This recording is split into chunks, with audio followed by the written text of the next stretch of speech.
نحمده ونصلي ونسلم على رسوله الكريم أما بعد فأعوذ بالله من الشيطان الرجيم بسم الله الرحمن الرحيم قل اللهم مالك الملك تؤتي الملك من تشاء وتنزع الملك ممن تشاء وتعز من تشاء وتذل من تشاء بيدك الخير إنك على كل شيء قدير صدق الله العظيم. معزز محترم سامعین کرام، السلام علیکم ورحمۃ اللہ وبرکاتہ. ان اللہ وملائکتہ یصلون علی النبی یا ایھا الذین آمنوا صلوا علیہ وسلموا تسلیما.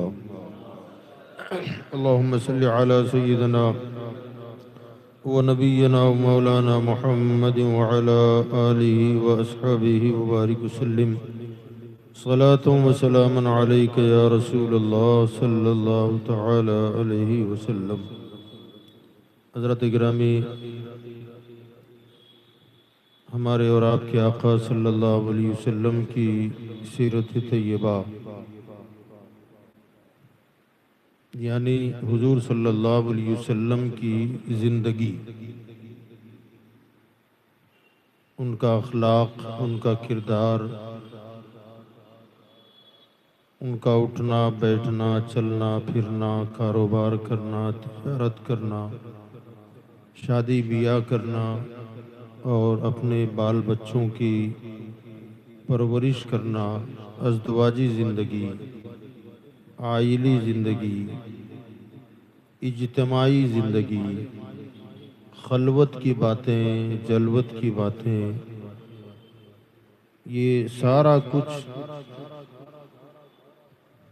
پڑھنا سننا، یقیناً اس میں ہماری دنیا اور آخرت کی بہتریاں پوشیدہ ہیں. ہمارے اور آپ کے آقا صلی اللہ علیہ وسلم کے حوالے سے خود قرآن مجید میں اللہ تعالی ارشاد فرماتا ہے لَقَدْ كَانَ لَكُمْ فِي رَسُولِ اللَّهِ أُسْوَةٌ حَسَنَةٌ، کہ بے شک تمہارے لیے میرے محبوب صلی اللہ علیہ وسلم کی زندگی ایک بہترین نمونہ ہے، آئیڈیل ہے. اللہ جس کی حیات کو آئیڈیل بتا دے، نمونہ بتا دے، تو ظاہر بات ہے ان جیسی زندگی نہ ان سے پہلے کسی کو ملی، نہ ان کے بعد کسی کو ملی ہے. ایسی زندگی ہمارے آقا صلی اللہ علیہ وسلم کی ہے. اللہ تعالیٰ اگر توفیق عطا فرمائے گا تو انشاءاللہ یہ سلسلہ ہم چلائیں گے، مگر وہاں تک پہنچنے سے پہلے ہم پہلے تمہید کے طور پر کچھ باتیں عرض کرنا میں مناسب سمجھتا ہوں، تاکہ اگلی باتوں کو سمجھنے میں آپ کے لیے بڑی آسانیاں ہوگی. مالک الملک، اللہ تمام ملکوں کا مالک ہے. تؤتی الملک من تشاء، جسے چاہتا ہے اپنے ملکوں کی حکومت اور سلطنت عطا فرماتا ہے. وتنزع الملک ممن تشاء، اور جس سے چاہتا ہے حکومتیں اور سلطنتیں چھین لیتا ہے. وتعز من تشاء وتذل من تشاء، وہ جس کے لیے چاہے عزت عطا فرما دے اور جس کے لیے چاہے ذلیل کر دے. بیدک الخیر، تمام بھلائیاں اسی کے ید قدرت میں ہیں، اللہ کے اختیار میں ہیں، اس کے ید قدرت میں ہیں. انک علی کل شیء قدیر، بے شک وہی ہے جو ہر چیز پر قادر ہے، قدرت ہے اس کی، جس کو چاہتا ہے حکومت اور سلطنت عطا فرماتا ہے، چونکہ وہ تمام ملکوں کا کون ہے؟ مالک ہے، حقیقی تمام ملکوں کا مالک اللہ ہے۔ مگر تؤتی الملک من تشاء، جس کو چاہتا ہے ملک عطا کر دیتا ہے، حکومت عطا کر دیتا ہے، جس کو چاہتا ہے عزتیں عطا فرماتا ہے۔ خوش نصیب ہیں وہ لوگ جنہیں اللہ عزت عطا فرمائے، شہرت عطا فرمائے، مقام اور مرتبہ عطا فرمائے، تخت و تاج عطا فرمائے، ملکوں کی ملکیت عطا فرما دے، اور وہ اپنے منعم حقیقی، یعنی یہ انعام تو اللہ نے دیا، عزت دی کون دیتا ہے؟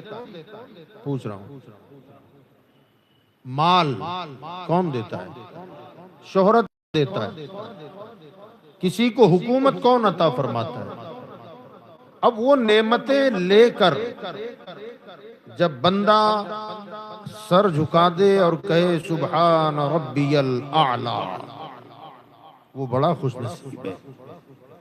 اللہ کی نعمتیں لے کر عاجزی کرے، انکساری کرے، اس کا شکر ادا کرے، تو اللہ تعالیٰ ارشاد فرماتا ہے لئن شکرتم لازیدنکم، اگر تم میری دی ہوئی نعمتوں کا شکر ادا کرتے رہو گے تو میں اپنی نعمتوں کو اور بڑا بڑا کے دیا کروں گا۔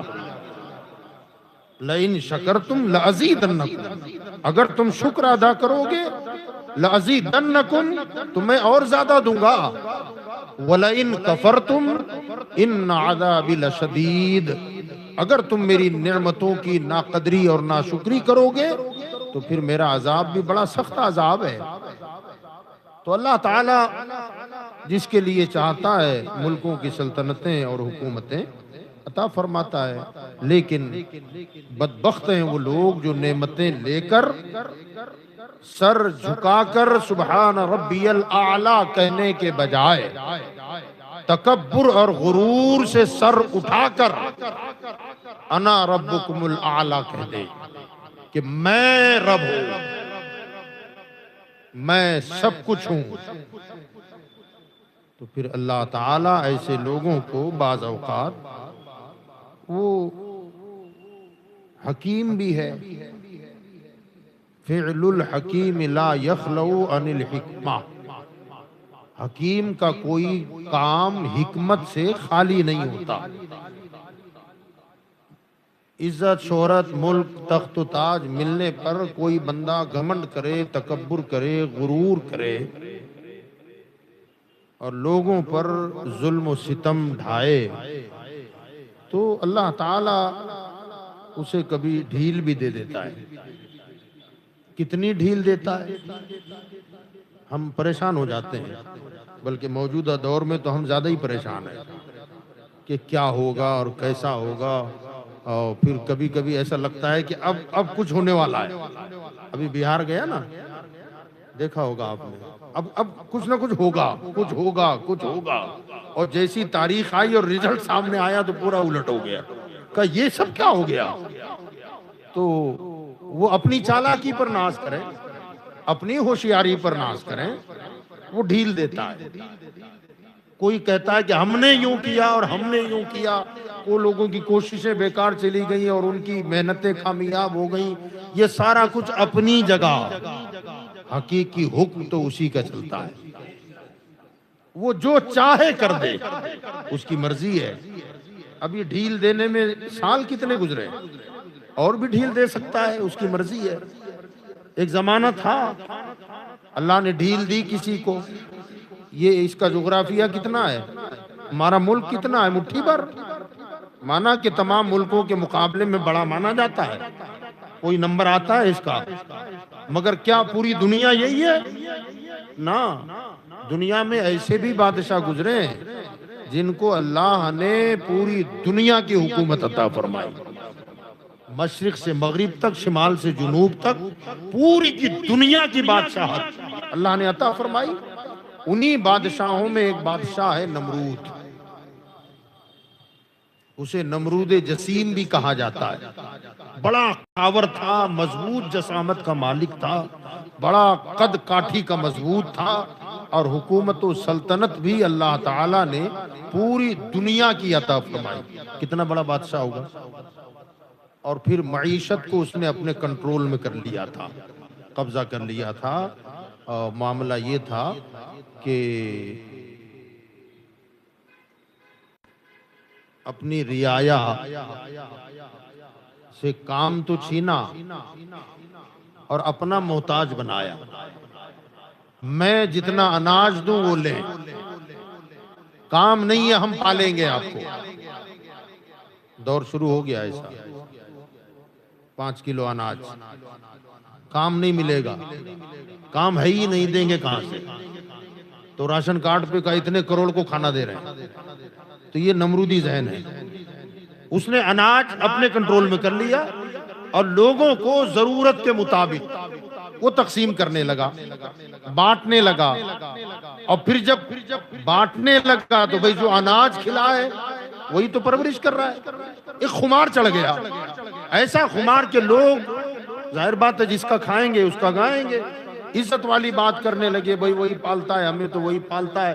یہ بدبخت کو ایسا نشہ چڑھ گیا کہ کہنے لگا انا ربکم الاعلی، میں بڑا پالنے والا ہوں، میں تمہارا رب ہوں۔ اب جب اناج لینے کے لیے لوگ آتے تو دستور بنا دیا، قانون بنا دیا، جو ہمارے دربار میں آئے اب وہ ہمیں سجدے کرے۔ خدائی کا دعویٰ کر دیا۔ اب کتنی ڈھیل ہو گئی، اپنے آپ کو خدا کہنے تک بھی اللہ ڈھیل دے دیتا ہے۔ کہ دیکھیں کرتا کیا، دیکھیں آگے، اور رسی چھوڑتا ہے اور ڈھیلا چھوڑ دیتا ہے، اور آگے بڑھ دیکھتے ہیں کیا کرتا ہے اور کیا کرتا ہے۔ پہلے تو قتل و غارت گری، جو اس کا کہا نہ مانے، اس کے حکم پر عمل نہ کرے اسے سزا دی جائے، اور جو اس کا کہا مانے اسے انعام سے نوازا جائے، اور پھر جو اسے سجدہ نہ کرے اسے قتل کیا جائے، جو سجدے کرے اسے انعام سے نوازا جائے، حتیٰ کہ دیگر معبودان باطل میں اپنے آپ کو سب سے بڑا قرار دے دیا اسی نمرود نے۔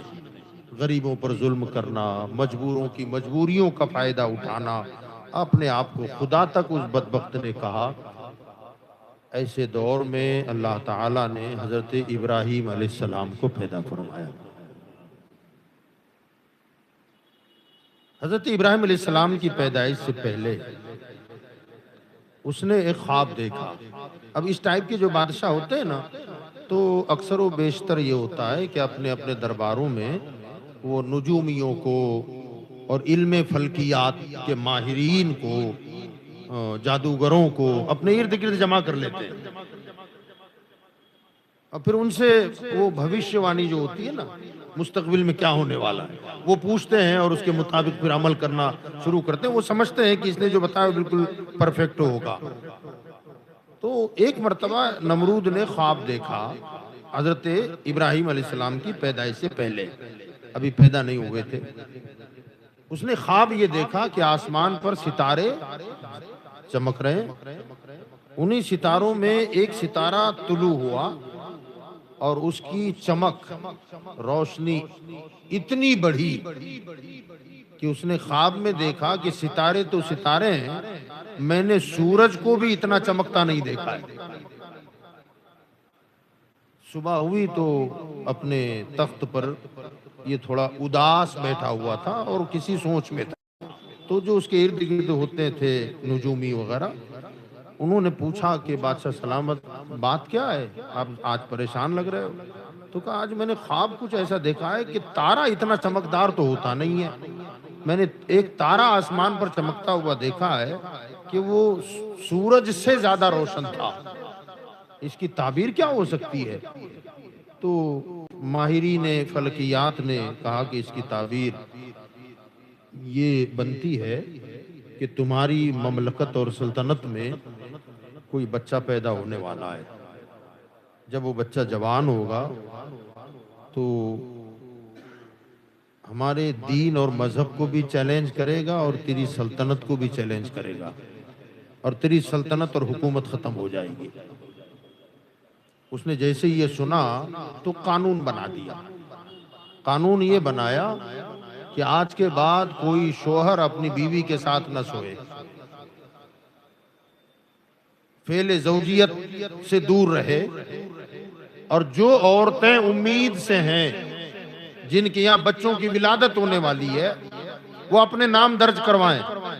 باقاعدہ ایک ڈپارٹمنٹ بن گیا، وہ گھر گھر جاتے اور کس گھر میں کون عورت امید سے ہے بچے کی ولادت ہونے والی ہے، نام باقاعدہ رجسٹر کیا جاتا، اور وہاں باقاعدہ طور پر سپاہی بٹھا دیا جاتا، پہرے دار بٹھایا جاتا، ایک دائی کو رکھا جاتا کہ جیسے ہی لڑکا پیدا ہو اسے قتل کر دو، اور وہ دنیا میں آتے ہی جب مر جائے گا تو میری حکومت کو کوئی چیلنج نہیں ہوگا، میرے تخت و تاج بچ جائے گا، اس کا گمان ہے، مگر وہ جو چاہتا ہے وہ کرتا ہے۔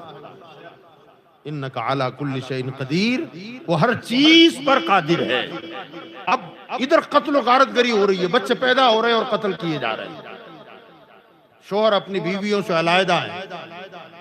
اسی دور میں حضرت ابراہیم علیہ السلام کی والدہ کے شکم پاک میں اپنے والد کی پشت سے منتقل ہو کر حضرت ابراہیم علیہ السلام جلوہ گر ہو گئے، اور اس کی کیا قدرتیں اور کیا اس کی حکمتیں کہ حضرت ابراہیم کی والدہ حاملہ ہیں، مگر گھر میں بھی کسی کو پتہ نہیں کہ یہ امید سے ہیں۔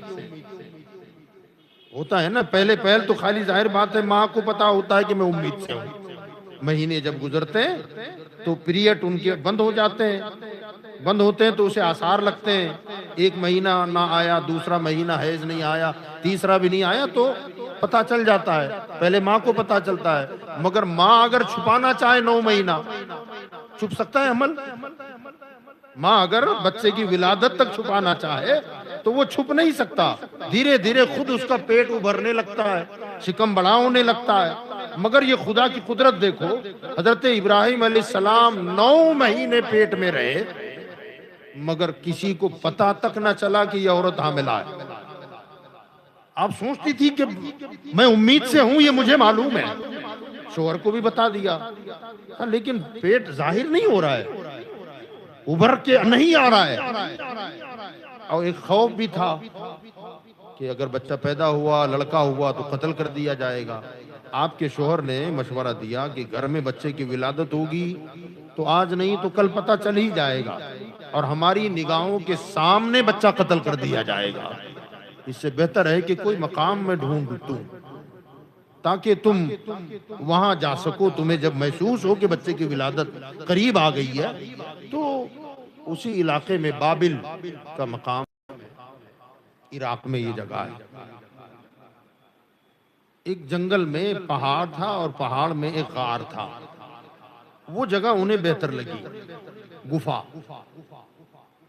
آپ کی والدہ کو انہوں نے وہاں وہ جگہ بتا دی کہ جب تمہیں آثار نظر آنے لگے تو چپ چاپ یہاں آ جانا، اللہ کی مرضی، اللہ جو اولاد عطا فرما دے، اگر اس کی زندگی باقی ہے تو اللہ تعالیٰ حفاظت فرمائے، کوشش کرنا ہمارا کام ہے۔ جب حالات ظاہر ہونے لگے کہ اب بچے کی ولادت ہوگی تو آپ کی والدہ اس جنگل میں گئیں اور اس غار میں تشریف لے گئیں، وہاں پہنچی، کچھ وقفے کے بعد حضرت ابراہیم علیہ السلام کی ولادت ہو گئی۔ اللہ سب کو زیارت کروائے۔ 11ویں شریف میں اس جگہ کی زیارت کر کے آیا ہوں، اس مقام پر میں گیا تھا، اب تو باقاعدہ گنبد وغیرہ بنا ہوا ہے لیکن اندر اترنا پڑتا ہے، اندر جب جائیں گے آپ تو کافی گہرائی میں وہ غار ہے، اس کو محفوظ کیا ہوا ہے، اس کے بارے میں بتایا گیا کہ یہ حضرت ابراہیم علیہ السلام کی جائے ولادت ہے۔ اب ظاہر بات ہے بچہ پیدا ہو، اب بچہ کیسا ہی کیوں نہ ہو، ماں کے لیے تو پیارا ہی ہوتا ہے نا، آڑا تیڑا ہو، لوڑا لنگڑا ہو، کالا کلوٹا ہو، ماں کے لیے تو بہرحال وہ چاند کا ٹکڑا ہی کہتی ہے اسے، جگر کا ٹکڑا ہے، چاند کا ٹکڑا ہے، غیروں کے لیے کچھ اور ہو سکتا ہے مگر ماں تو ماں ہے، وہ آڑا ٹیڑھا کالا کلوٹا بچہ کیوں نہ ہو، وہ میرا چاند ہی کہتی ہے اسے۔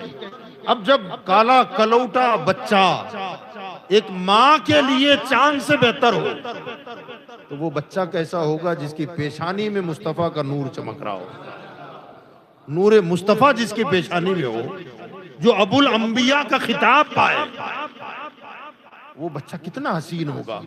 ماں بچے کو دیکھ کر خوشی اور غم دونوں کا ملا جلا ماحول، بچہ دیکھ کر خوشی بھی ہو رہی ہے اور ایک خوف لگا ہوا ہے، اگر حکومت کے کارندوں کو ذرا بھی بھنک لگ گئی تو میرا یہ بچہ قتل کر دیا جائے گا، مار دیا جائے گا۔ بہرحال ماں نے بچے کو دودھ پلایا اور دودھ پلا کر اس کے بھروسے جس کی شان ہے انک علی کل شیء قدیر، وہ ہر چیز پر قادر ہے، غار ہی میں بچے کو کپڑے میں لپیٹ کر سلا دیا اور گھر چلی آئی۔ ایک دو دن رکی اور گھر چلی آئی، پھر 2-3 دن کا وقفہ گزرا، 2 دن کا، اور بچے کی خبر لینے کے لیے اکیلی سناٹا اور اندھیرا دیکھتے ہوئے آئی، اور آ کر کے جب بچے کو دیکھا تو ماشاءاللہ بچہ انگوٹھا منہ میں چوس رہا ہے، اور کوئی کمزوری اور کوئی نقاہت بچے میں نہیں ہے۔ فانوس بن کے جس کی حفاظت ہوا کرے، وہ شمع کیا بجھے جسے روشن خدا کرے۔ ہاں؟ نور خدا ہے کفر کی حرکت پہ خندہ زن، پھونکوں سے یہ چراغ بجھایا نہ جائے گا۔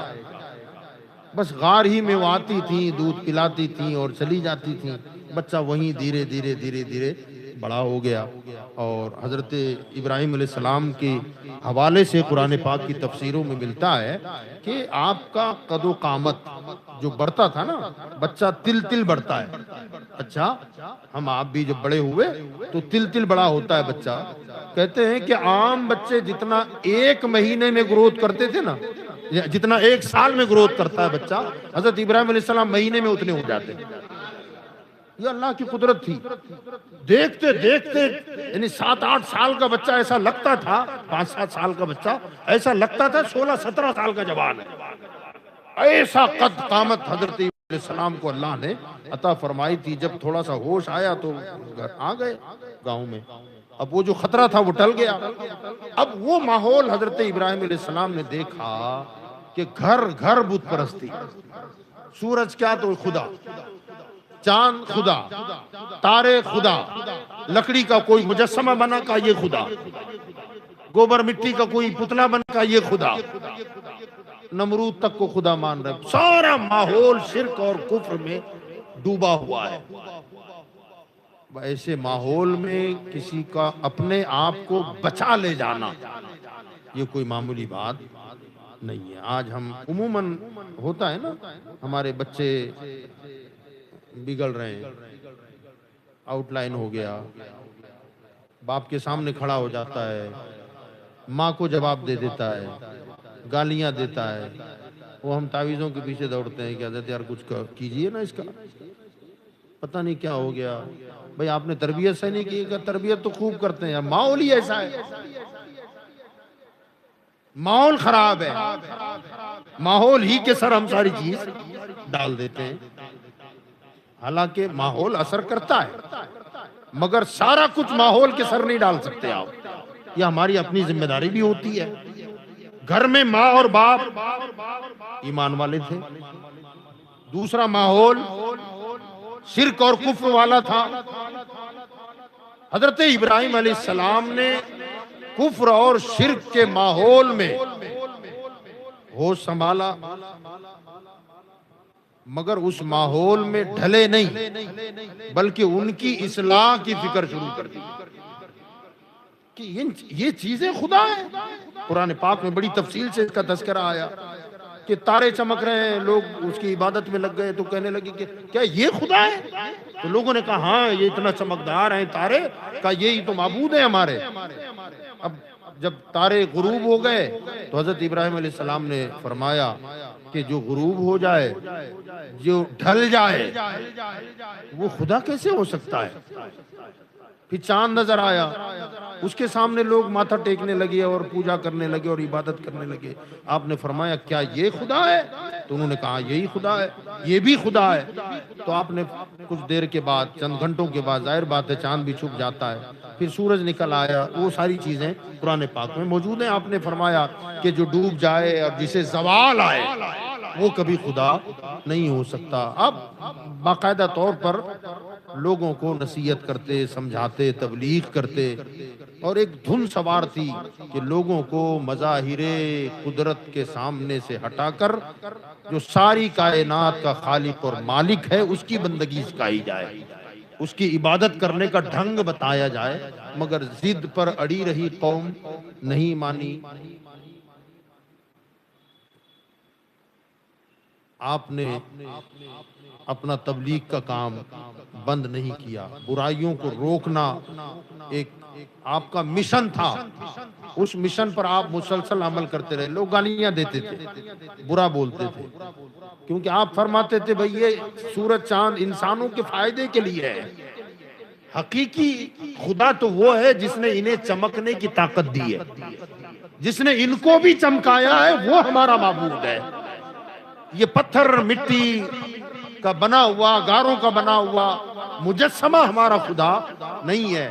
خدا تو وہ ہے جس نے ہمیں بنایا، ہم جسے بنائیں وہ خدا نہیں ہو سکتا، ہم جسے بنائیں وہ عبادت کے قابل نہیں ہو سکتا، جس نے ہمیں بنایا وہ عبادت کے قابل ہے۔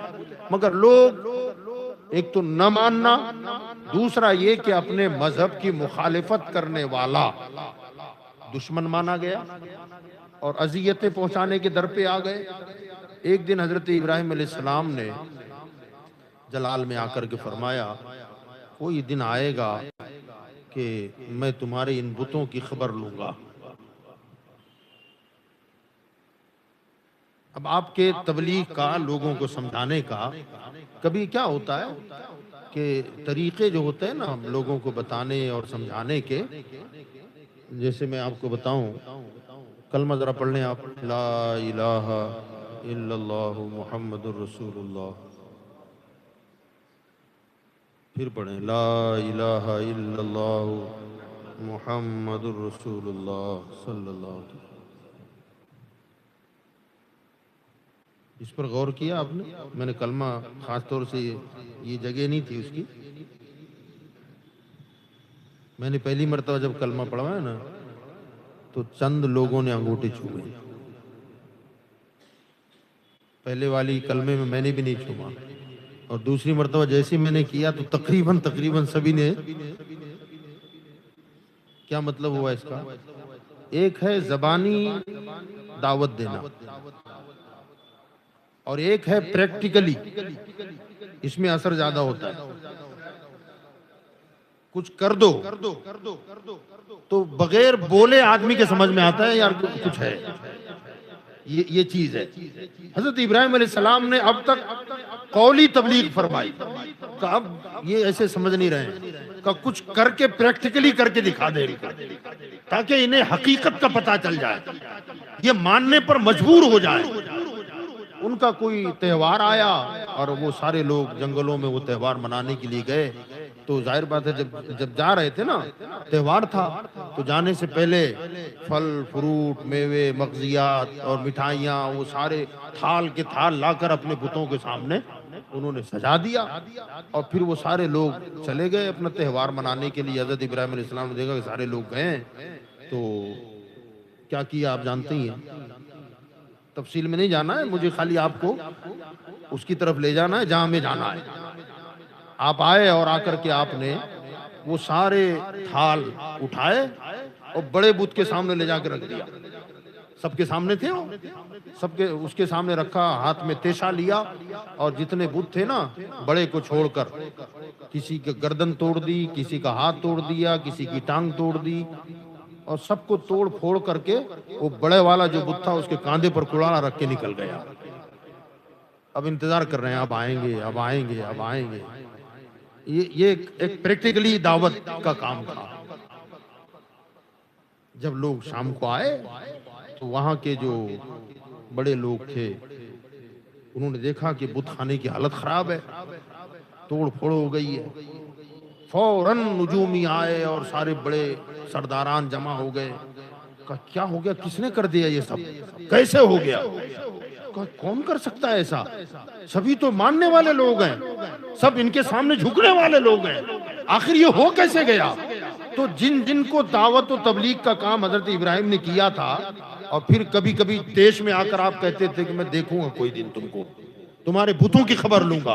انہوں نے کہا یار ہماری آبادی میں ماننے والے تقریباً ہیں, مگر ایک بندہ ہے ایسا جو وقتاً فوقتاً ان کی برائیاں کرتا رہتا ہے, اور کبھی تو یہ بھی کہا ہے کہ ان کی خبر لوں گا میں, اس کا نام ابراہیم ہے.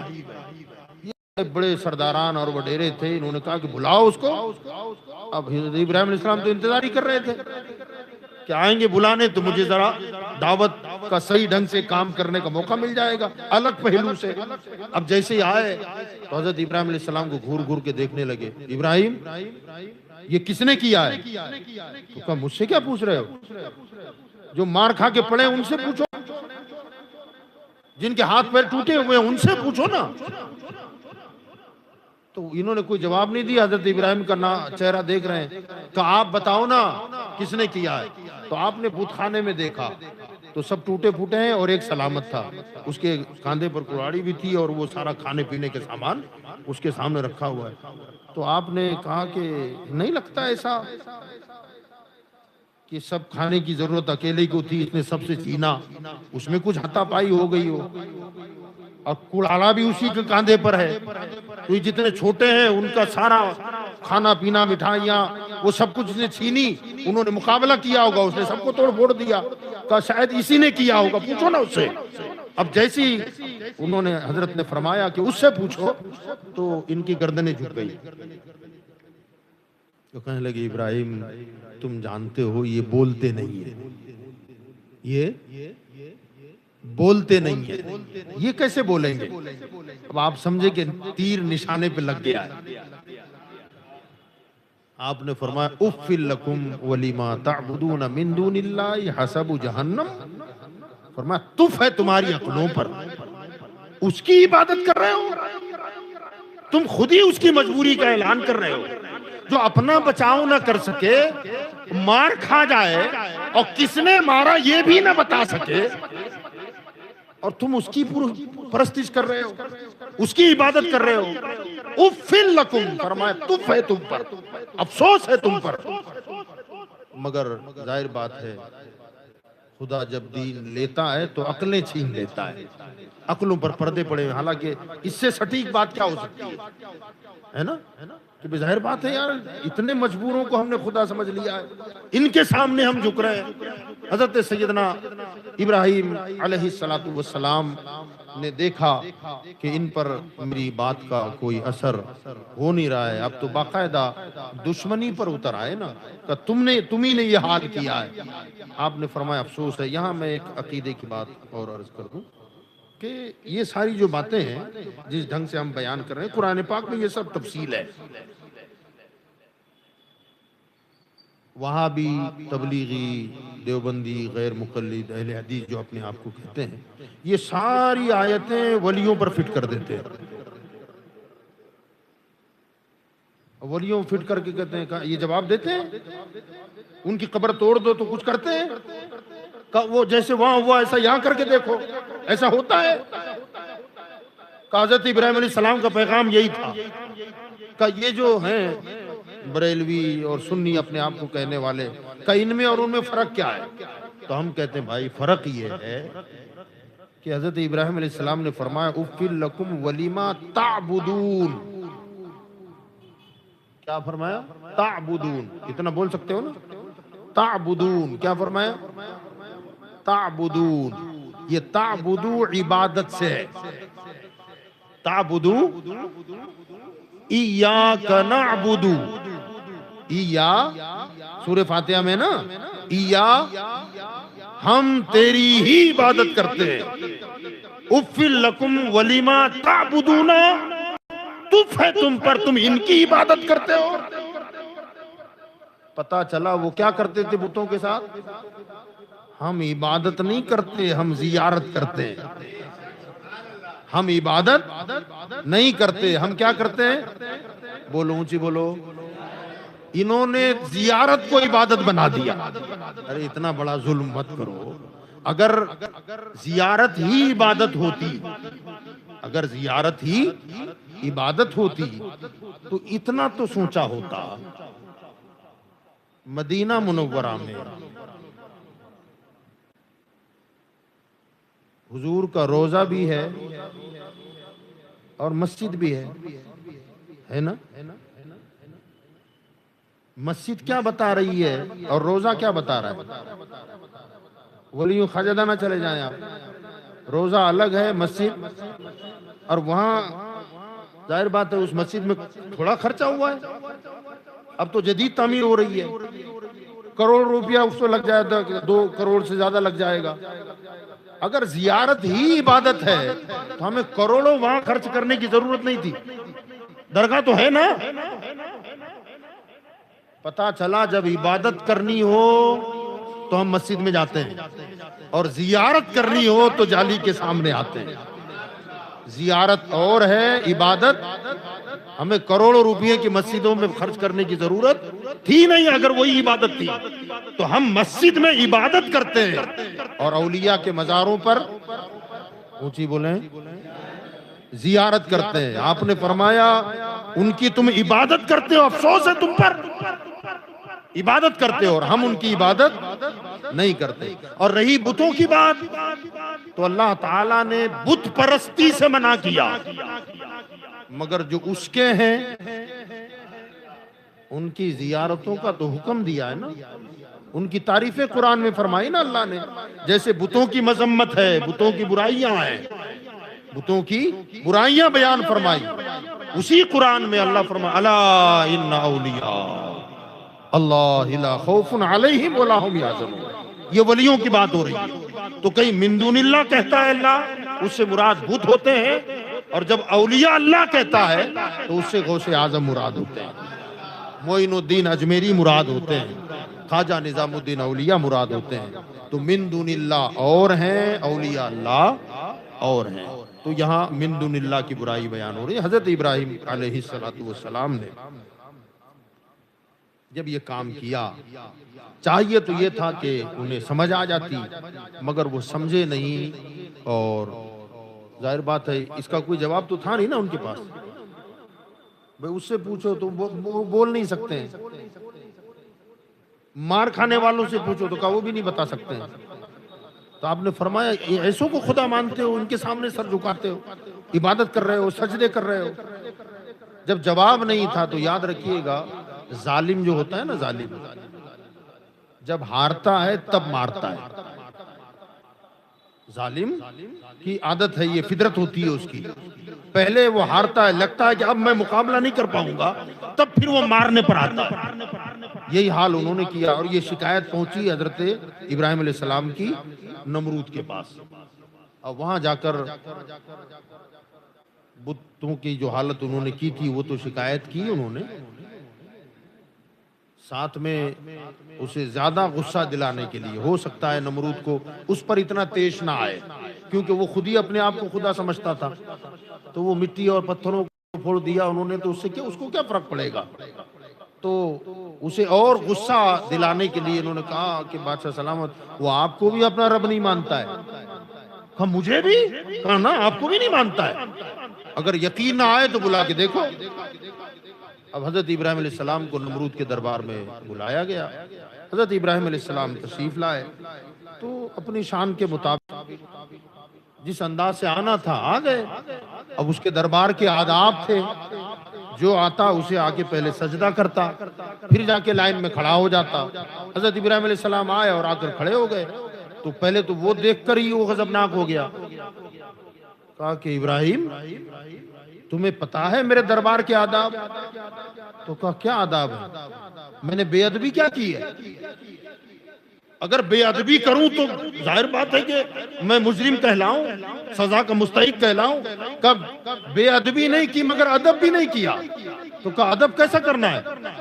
جیسا میرا دین مجھے بتاتا ہے اس طریقے سے اپنے وقت کا جو بادشاہ ہے اس کے ساتھ کس طرح پیش آنا ہے وہ میں جانتا ہوں، اور میں نے کوئی بے ادبی تو کی نہیں. کہ میرے دربار کا ادب یہ ہے کہ ہر آنے والا مجھے سجدہ کرے. آپ نے فرمایا وہ یہ تو نے تیرے دربار کا ادب بتایا، اور میرا وہ سر ہے جو سوائے اللہ کے کسی اور کے سامنے نہ کبھی جھکا ہے نہ کبھی جھک سکتا ہے۔ میں تو بس اللہ کی بارگاہ میں سر جھکاتا ہوں، ایک خدا کی بارگاہ میں اپنا ماتھا رکھتا ہوں۔ کہا کیا تم مجھے اپنا رب نہیں مانتے؟ تو آپ نے فرمایا نہ، تجھے بھلا میں اپنا رب کیوں مانوں؟ جیسے میں انسان ہوں ایسے تو انسان ہے، جیسے مجھے میرے رب نے پیدا کیا ایسے تجھے بھی اسی رب نے پیدا کیا، اور جس رب نے تجھے اور مجھے پیدا کیا میں اس کی عبادت کرتا ہوں۔ تو وہ کہنے لگا میرے علاوہ تیرا رب کوئی اور ہے؟ تو آپ نے فرمایا بے شک وہی ساری کائنات کا خالق بھی ہے، مالک بھی ہے، اور وہی معبود برحق ہے۔ وہ کہنے لگا کہ کیا طاقت ہے تمہارے رب کی، کیا قوت ہے اس کی، کیا کرتا ہے وہ؟ تو آپ نے وہاں بھی دعوت کا کام کیا۔ اللہ قرآن مجید میں اس حوالے سے فرماتا ہے الم تری الی الذی حاج ابراہیم فی ربہ ان آتاہ اللہ الملک۔ اے محبوب کیا آپ نے نہیں دیکھا جو ابراہیم سے لڑ پڑا، حجت کرنے لگا؟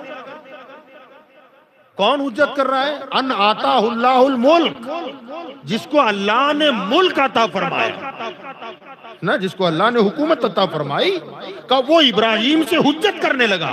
الی الذی حاج ابراہیم فی ربہ ان آتاہ اللہ الملک، جس کو اللہ نے حکومت عطا فرمائی وہ میرے ابراہیم سے حجت کرنے لگا، بحث کرنے لگا، مناظرہ کرنے لگا، مباحثہ کرنے لگا۔ اذ قال ابراہیم ربی الذی یحیی ویمیت، حضرت ابراہیم علیہ السلام نے فرمایا میرا رب وہ ہے جو زندگی اور موت دیتا ہے۔ کہہ دے سبحان اللہ۔ اذ قال ابراہیم ربی الذی یحیی ویمیت، میرا رب وہ ہے جو زندگی اور موت دیتا ہے۔ تو کہنے لگا اچھا یہ بات ہے تمہارے رب کی کہ وہ زندگی اور موت دیتا ہے، کہا یہ تو میں بھی کر سکتا ہوں۔ حضرت ابراہیم علیہ السلام کہنے لگے تو کیسے کر سکتا ہے؟ اب دربار بھرا ہوا ہے۔ اس نے کہا لاؤ قید خانے سے 2 قیدیوں کو۔ 2 قیدی اس کے قید میں جو تھے وہ لائے گئے۔ وہ 2 جو قیدی تھے نا، اس میں یہ خاص بات رکھی گئی، ایک وہ قیدی تھا جس کی سزا اسی دن مکمل ہو گئی تھی اور اس کی چھٹی ہونے والی تھی، اور ایک قیدی وہ تھا جس کو سزائے موت سنائی جا چکی تھی، اسے پھانسی ہونے والی تھی۔ 2 قیدی آ گئے۔ اب جیسے آئے پہلے اس نے پوچھا اس کو جس کو سزائے موت سنائی جا چکی ہے، کہا کیا سزا ہے تیری؟ تو کہا میری تو سزائے موت ہے۔ کہا مجھے تو پھانسی پہ لٹکایا جائے گا۔ اس نے جلاد سے کہا گردن مار دو اس کی۔ ہاں وہ مجھے سزائے موت سنائی گئی ہے۔ تو کہا اچھا تجھے سزائے موت ہے؟ تو کہا ہاں۔ کہا جا میں نے تجھے آزاد کر دیا۔ اب وہ چلا گیا۔ اس سے پوچھا جس کی آج ہی چھٹی ہونے والی ہے، کہا تیری سزا کیا ہے؟ کہا میری سزا مکمل ہو گئی، آج میری چھٹی ہونے والی ہے۔ کہا اس کو مار ڈالو۔ اسے قتل کر دیا۔ ابراہیم علیہ السلام کی طرف دیکھ کے ہنسنے لگا، کہا دیکھا جو موت کی طرف جا رہا تھا اسے زندگی دے دی، اور جو زندگی کی طرف جا رہا تھا اسے میں نے موت دے دی۔ کہا یہ کام تو میں بھی کر سکتا ہوں۔ حضرت ابراہیم علیہ السلام مسکرا پڑے، کہا تم موت و حیات کے فلسفے کو سمجھا ہی نہیں ہے، خالی سر بڑا ہے مگر اس میں دماغ نہیں ہے، عقل نہیں ہے۔ اقبال نے کہا تھا نا مانا کہ دل کے پاس رہیں پاسبان عقل، لیکن کبھی کبھی اسے تنہا بھی چھوڑ دے۔ دل کے ساتھ ہی رہتی ہے، عقل کا پیمانہ بھی وہی رہتا ہے، مگر بات یہ ہے کہ میاں کبھی عقل کو الگ کر اور سوچ، غور کر۔ یخرج الحی من المیت ومخرج المیت من الحی۔ اللہ کی شان یہ ہے کہ فرما کون ہے جو زندے سے مردے کو نکالتا ہے اور پھر اسی مردے سے زندے کو نکال دیتا ہے۔ کون ہے وہ ذات؟ موت و حیات کو یہ بدبخت کیا سمجھا؟ وہ کسی کو قتل کر دیا کہ میں نے مار دیا، اور کسی کو میں نے جا چھوڑ دیا ہے تجھے، تو کیا یہ موت و حیات ہے؟ نہ، اللہ کی شان کیسی ہے؟ یخرج الحی من المیت ومخرج المیت من الحی۔ سبحان اللہ۔ چھوٹی سی بات کر دوں. مرغی زندہ ہے. کون ہے جو زندے سے مردہ نکالتا ہے؟ اور کون ہے جو پھر مردے سے زندہ نکال دیتا ہے؟ مرغی زندہ ہے، اسی مرغی سے انڈا نکلتا ہے. کوئی حرارت، کوئی زندگی کی رمق، کچھ نہیں. وہی مرغی کے نیچے رکھ دو، وہ اسے سیے گی. چند دنوں کے بعد اسی مردہ انڈے سے زندہ مرغی نکلتی ہے. فرمایا زندہ مرغی سے مردہ انڈا نکالا، اسی مردہ انڈے سے زندہ مرغی نکال دیا. یہ اللہ کی شان ہے. یہ ہے موت و حیات دینے والی ذات. یہ اللہ کی شان. بہرحال وہ سمجھا نہیں، اور یہ ایسا کام کر کے سمجھ رہا ہے کہ میں نے بہت بڑا تیر مار دیا. اب حضرت ابراہیم علیہ السلام بالکل لاجواب ہو گئے. ان کے بعد اب میری بات کا کیا جواب ہے؟ تو حضرت ابراہیم علیہ السلام نے سمجھا کہ یہ موت و حیات کے فلسفے کو سمجھا نہیں ہے، ذرا پلٹ دوں بات. اور بات کو پلٹ کر آپ نے فرمایا کہ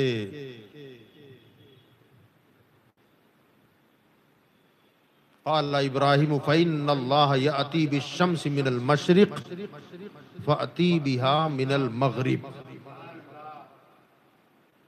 فرمایا اچھا، میرا رب وہ ہے جو دنیا بنی تب سے آج تک سورج کو مشرق سے نکالتا ہے.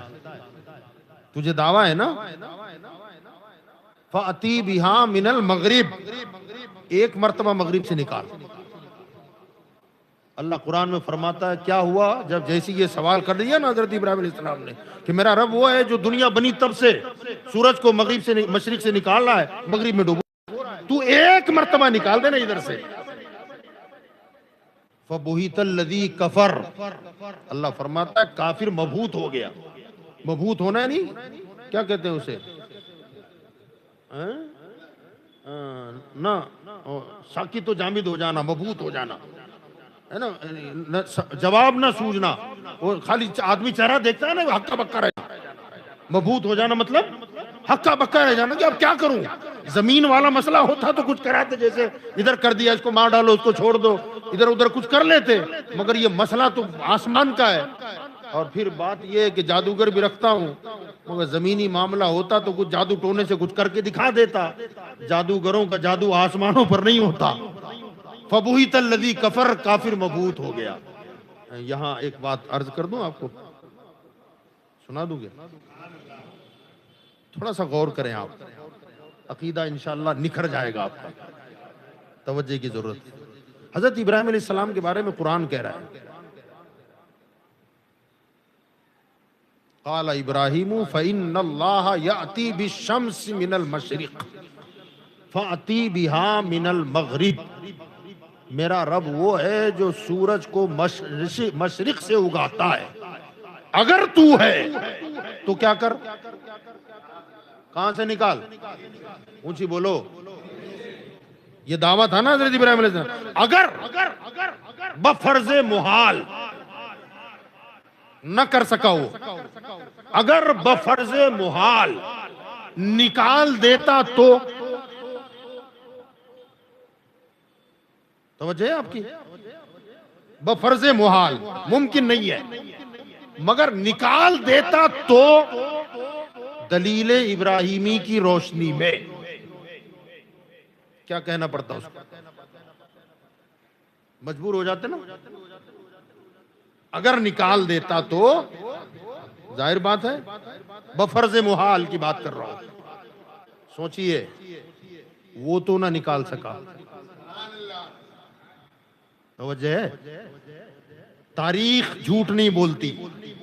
تاریخ کے صفحات پر یہ بات موجود تھی کہ ابراہیم نے نمرود سے کہا تھا میرا رب وہ ہے جو مشرق سے سورج اگاتا ہے. فَأَتِي بِهَا مِنَ الْمَغْرِبِ، تو مغرب سے نکال اگر خدا ہے. فَبُهِتَ الَّذِي كَفَرَ، وہ نہ نکال سکا. صدیاں بیتی. صدیوں کے بعد مکہ میں محمد مصطفیٰ آئے، مدینہ ہجرت فرمائی، مقام صحبہ آیا، عصر کی نماز پڑھ لی، علی نے باقی رکھی، پڑھ کر آئے گود میں سو گئے، نماز باقی ہے. سورج ڈوب رہا ہے، جانتے ہیں نا، سورج ڈوبا، علی رو پڑے، آنسو چہرے مصطفیٰ پر پڑے، آقا نے فرمایا علی کیوں رو رہے ہو؟ کہ یا رسول اللہ سورج ڈوب گیا، اثر باقی ہے، سورج غروب ہو گیا، اثر قضا ہو گئی۔ کیا کیا حضور نے؟ انگلی کا اشارہ کیا، کدھر سے نکالا؟ اونچی بولو۔ اب تاریخ میں یہ رقم تھا، ابراہیم نے کہا تھا جو مغرب سے نکالے وہ خدا، وہ نہ نکال سکا، آمنہ کے لال نے نکال دیا۔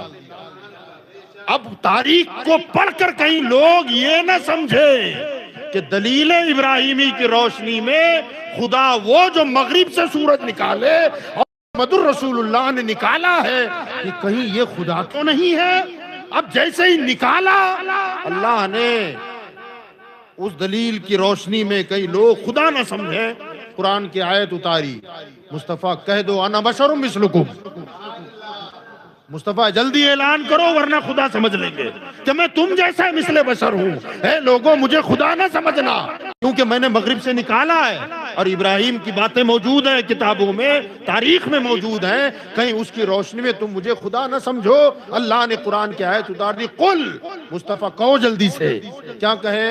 انا بشر مثلکم، میں خدا نہیں ہوں، میں تو تم جیسا انسان ہوں نا۔ کیا سمجھ میں آیا؟ یعنی آیت یہ بتا رہی ہے، دونوں کو ملا کر دیکھیں آپ، محبوب اعلان کر دو میں تم جیسا انسان، فرمایا آیت پڑھیں گے خدا نہ سمجھیں گے، سورج کا پلٹانا دیکھیں گے تو اپنا جیسا نہ سمجھیں گے، دونوں باتیں اس میں موجود ہیں۔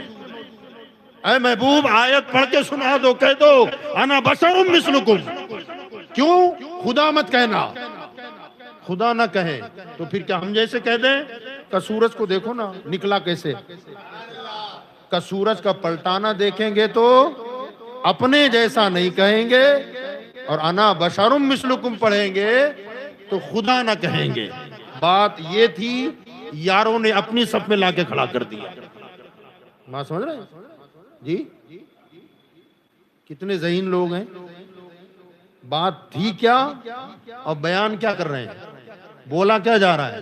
وہ بھی ہمارے بڑے بھائی کے جیسے ہی ہیں، اللہ نے فرما دیا نا انا بشر مثلکم، اے محبوب آپ کہہ دو نا میں تم جیسا بشر ہوں۔ تاوے نادان، ذرا دیکھ، چہرہ مہرہ دیکھ کر فیصلے نہیں ہوتے، سمجھ رہے ہیں آپ جی؟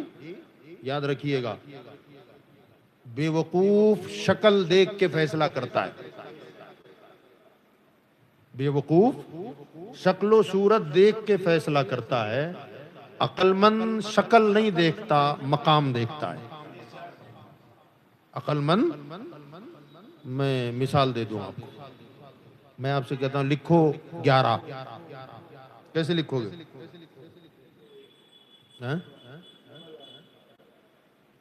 برابر ہے؟ اب وہ 11 لکھا آپ نے، کسی بیوقوف کے پاس جاؤ، اس سے کہو کہ یہ دونوں لائنوں میں فرق کیا ہے، تو وہ غور سے دیکھے گا کہ کچھ بھی نہیں، دونوں سیم برابر ہیں، کہا بالکل برابر ہیں، جتنی لمبی یہ ہے اتنی لمبی یہ ہے، جتنی موٹی یہ ہے اتنی موٹی یہ ہے، سیم ہے بالکل۔ وہی بات، وہی عقل مند کے پاس لے جاؤ، کہا دونوں میں فرق کیا ہے؟ وہ کہے گا بہت فرق ہے، کہا کیا؟ کہا ایک اکائی ہے ایک دہائی ہے، یہ 10 درجہ بلند ہے اس سے، میں کہوں لکھو 111، بیوقوف کے بعد لے جاؤ، کہا یہ تینوں لائنوں میں فرق کیا ہے؟ کہا کچھ بھی نہیں، تینوں سیم۔ عقل مند کے پاس جائیں گے تو کہیں گے یہ ادنا درجہ ہے، یہ 100 گنا بڑی ہے۔ پتا چلا قد و قامت دیکھ کر فیصلہ کرنا بیوقوف کا کام ہے، اور مقام دیکھ کے فیصلہ کرنا یہ عقل مندوں کا کام ہے۔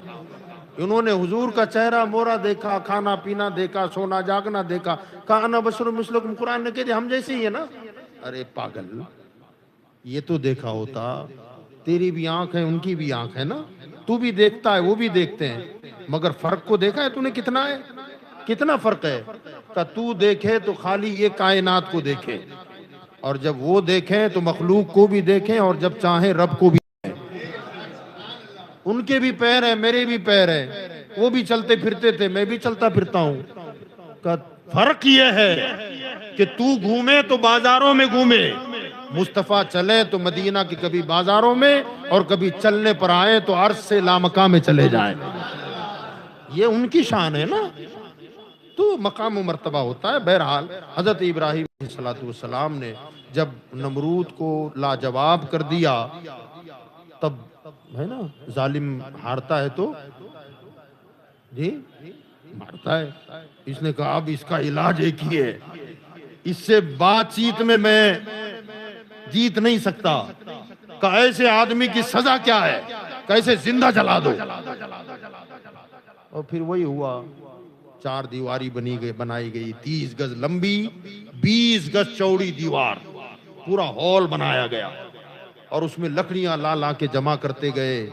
جب وہ پورا کا پورا ہال لکڑیوں سے بھر گیا، اس میں آگ لگائی گئی، باقاعدہ ایک آگ کا دریا جیسا ہو گیا. اس کے شعلے آسمانوں سے باتیں کر رہے ہیں، اتنی آگ بھڑکی. اور حضرت ابراہیم علیہ السلام کو رسیوں سے باندھا گیا اور باندھ کر پھر ایک جھولے میں بٹھا کر گوفند کے ذریعے سے آپ کو اس آگ میں ڈالا گیا. نمرود اور نمرودی خوشی کا اظہار کر رہے ہیں کہ ہم نے ہمارے مذہب کو برا کہنے والے اور ہمارے خداؤں کو برا کہنے والوں کو آگ میں جھلسا دیا، آگ میں جلا دیا. ادھر آگ میں جیسے ہی آپ کو ڈالا گیا اور آگ میں گرتے ہی اللہ نے آگ سے فرمایا یا نار کونی بردا وسلاما علی ابراہیم، اے آگ ابراہیم کے لیے سلامتی والی اور ٹھنڈی ہو جا. یا نار کونی بردا، اے آگ ٹھنڈی ہو جا. وہ سلام. علماء نے تفاسیر نے اس کی تفسیر میں لکھا ہے کہ اللہ تعالیٰ اگر اتنا بھی کہہ دیتا یا نار کونی بردا، اے آگ ٹھنڈی ہو جا، تو ہو جاتی نا. علماء فرماتے ہیں کہ صرف اتنا ہی ہوتا نا تو آگ اتنی ٹھنڈی ہوتی کہ پھر صبح قیامت تک اس سے کوئی فائدہ ہی نہیں اٹھا سکتا. اور ٹھنڈی ہو جا، خالی ٹھنڈی ہو جا تو یہ بھی کوئی آسان کام نہیں ہے. برف ہو جاتی تو برف میں رہنا بھی آسان ہے، وہ بھی ایک مشکل کام تھا. اللہ نے برد کے بعد فرمایا سلام، ٹھنڈی ہونا ہے مگر برف جیسا نہیں، ایسی ٹھنڈی ہو کہ ابراہیم کے لیے سلامتی والی ہو جا، ابراہیم کے لیے راحت و سکون والی ہو جا. اور علماء نے یہاں تک فرمایا کہ اگر حضرت ابراہیم کا خاص نام نہ لیا گیا ہوتا تو اللہ کا فرمان ہے نا وہ، اور ہر چیز اس کا حکم مانتی ہے. بہرحال خالی بندھی ہوئی رسیاں جلی. حضرت ابراہیم 40 دن تک اندر رہے. لوگ خوشیاں منا رہے ہیں 40 دن کے بعد آپ نکلے تو کپڑے بھی سلامت. لوگوں نے کہا ابراہیم تم کہاں تھے؟ تو کہا کہاں ڈالا تھا؟ کہا ہم نے تو آگ میں ڈالا ہے. ابراہیم نے کہا ڈالا تم نے آگ میں تھا مگر میں نکلا باغ سے ہوں. ڈاکٹر اقبال نے کہا تھا ہو اگر آج بھی ابراہیم سا ایماں پیدا، ہو اگر آج بھی ابراہیم سا ایماں پیدا، آگ کر سکتی ہے انداز گلستاں پیدا. اگر ایمان مضبوط ہو نا، ایمان پختہ ہو تو پھر اللہ تعالیٰ کرم کرتا ہے. جب حضرت ابراہیم علیہ السلام کو آگ میں ڈالا جانے لگا تو فرشتوں میں بھی کوہرام مچا ہوا تھا، رو رہے ہیں باری تعالیٰ تجھے ایک کہنے والا، تیری عبادت کرنے والا آگ میں جلایا جائے گا. اور جلانے والے وہ ہیں جو تیرے ساتھ کئی چیزوں کو شریک بنا رہے ہیں، شرک کے دلدل سے ہوئے ہیں. مولا کچھ تو کرم کر دے. اللہ تعالیٰ نے، وہ بے نیاز بھی ہے نا مالک، نقطہ نواز بھی ہے، بے نیاز بھی ہے. فرشتوں سے فرمایا کیا تم مدد کرنا چاہتے ہو؟ تو کہا باری تعالیٰ ہم تو تیار ہیں. کہا جاؤ اور ابراہیم سے پوچھو، اگر وہ تم سے مدد طلب کرے تو کر دینا. ہواؤں کا فرشتہ آ گیا، وہ جکڑے ہوئے ہیں رسیوں میں. کہ اللہ کے خلیل میں ہواؤں پر مامور ہوں، مجھے حکم دے دیں آپ، ایسی ہوا چلاؤں گا کہ یہ ساری کے ساری آگ فضاؤں میں بکھر جائے گی اور شعلے بجھ جائیں گے، ضرورت ہے میری مدد کی؟ تو فرمایا نہ،